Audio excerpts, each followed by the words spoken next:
attaquer Draman Ouattara, nous tous, on sera à ce meeting-là. Mais il ne faudrait pas qu'on se loigne de nos idées.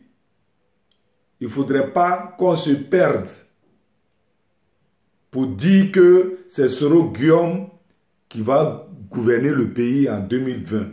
Si ces cyberactivistes, si ces partisans le disent, ça n'engage eux, c'est normal qu'ils le disent.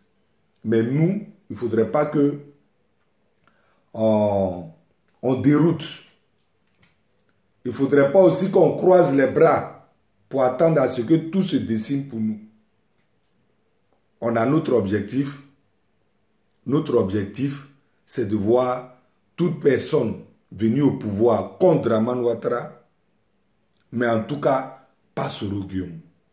Si on s'est retrouvé dans une situation où Soro Guillaume, lui seul, il est face à Draman Ouattara, alors j'appelle tous les corps à soutenir Soro Guillaume. Donc, une fois encore de plus, il ne faudrait pas qu'on se perde. Il faudrait qu'on ait les pieds sur terre. Parce que Soro Guillaume, il a déjà trahi Gbagbo. Celui-même qui l'a fait aussi, Draman Ouattara, il a déjà trahi. Donc pour quelqu'un qui trahit une fois, deux fois, sachez qu'il va trahir troisième fois. Parce qu'il ne va pas encore dire encore que Gbagbo l'avait trompé. Il ne va pas dire ça. Tu as pris les armes contre le monsieur en 2002. Le monsieur, pour pouvoir guérir sa nation, il t'a repris. Tu as été son premier ministre. Il a même dit, il a même reconnu que tu as été l'un de ses premiers, l'un de ses bons premiers ministres. Et pour finir, tu as enlevé l'échelle, tu as coupé les herbes en bas de lui. Tu allais t'allier à Draman Ouattara. Tu as dit, c'est parce que on refusait, l'Ivoirien dans l'ensemble ne voulait pas voir un autre groupe ivoirien porter des boubous. C'est pourquoi tu as pris les armes. Tu t'es rallié à Draman Ouattara pour verser le sang des Ivoiriens. Tu as vu que Draman Ouattara ne voulant pas faire de toi son dauphin, son successeur, tu t'es levé, tu as dit que tu ne veux plus faire partie de son parti. C'est vrai que chacun aspire. Quand on est politicien, on aspire tous à briguer un jour la magistrature suprême de là où il est, de son pays où il est, mais ça avec quand même plus ou moins avec la manière. Avec la manière et avec l'agissement, je dirais, un agissement correct en fait. Mais tu ne vas pas tout de suite faire couler le sang des Ivoiriens. Il n'y a même pas encore 10 ans, il n'y a même pas encore 12 ans, il n'y a même pas encore 20 ans.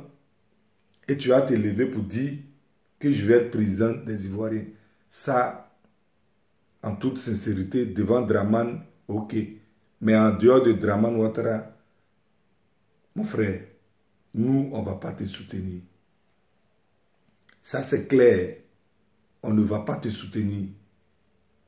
Devant toi, si même on met Bédié, si même Bédié a 100 ans, je vais soutenir Bédié.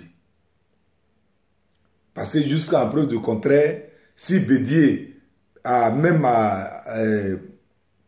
fait des gaffes, mais il n'a pas vraiment causé du tort aux Ivoiriens tel que tu l'as fait. Si Gbagbo aussi a fait des gaffes, il n'a pas aussi causé du tort aux Ivoiriens tel que tu l'as fait. Donc pour le moment, laisse-nous penser nos plaies en nous aidant à dénoncer Draman Ouattara, à foutre tous les bâtons dans les roues de Draman Ouattara pour qu'il quitte le pays. Pour qu'il laisse les Ivoiriens, pour qu'il libère les Ivoiriens. Après ça, on pourra s'asseoir et discuter. Mais Soro Guillaume, nous, on ne va pas discuter avec toi en tant que président de la République. Ça, on ne le fera pas. C'est ce qu'il faut comprendre. C'est quand même trop facile. Si tu devenais président en 2020, ça allait être un exemple pour tout le monde. C'est-à-dire, gouverner, il faut tuer. Le cas de Paul Kagame, certaines personnes t'associent au cas de Paul Kagame. Le cas de Paul Kagame, c'est très différent. L'histoire des Hutus et les Tutsis. Paul Kagame étant un Tutsi, les Hutus, je ne sais pas, entre les deux, je me trompe un peu, je ne sais pas qui est de quel côté Kagame est, mais si Kagame, je crois, il est Tutsi. Donc les Hutus, d'abord c'était les Tutsis qui étaient au pouvoir. Et les Hutus ont commencé à massacrer les Tutsis. Les Tutsis ont pu sortir. Ils sont allés à l'extérieur. Je crois en Ouganda, un truc de ce genre-là. Et ils se sont réfugiés. De là-bas, ils se sont préparés pour revenir prendre leur pouvoir. Donc, le cas de Paul Kagame ici, on peut le comparer à un héros. Par rapport à toi, Soro Guillaume, toi, tu n'es pas un héros. En tout cas, tu n'es pas un exemple. Tu n'es pas un exemple. Tu étais dans ton pays, tu vivais bien, mais pour des raisons personnelles que tu voulais, tu as accusé à tort tes parents ivoiriens pour dire qu'un groupe d'Ivoiriens en voulait à un autre. Rien que pour ça, tu as tué tes propres parents. Donc c'est différent. Aujourd'hui, il faut chercher des moyens tels que tu le fais aujourd'hui pour te faire pardonner. Mais ce n'est pas pour devenir président en Côte d'Ivoire. En tout cas, si la force des choses a fait que tu t'es retrouvé devant Dramane Ouattara, là, tu verras que tous les Ivoiriens vont te soutenir. Mais si ce n'est pas le cas, il faut attendre encore. Parce que nos plaies sont encore très fraîches. Donc, voici un peu ce que je voulais partager avec vous. En tout cas, parents Gore et parents ivoiriens, ne dormons pas. Parce que Soro Guillaume, c'est un peu comme un aveugle. Quand un aveugle t'insulte, c'est que son pied est sur caillou. Soro Guillaume, on ne sait pas réellement pour qui il roule. Ça, il faut se dire la vérité. On ne sait pas pour qui il roule. Soro Guillaume peut être toujours un pion des Français. Donc faisons attention, ouvrons beaucoup les yeux. Ne soyons pas plus ou moins animés par des émotions. Ouvrons les yeux.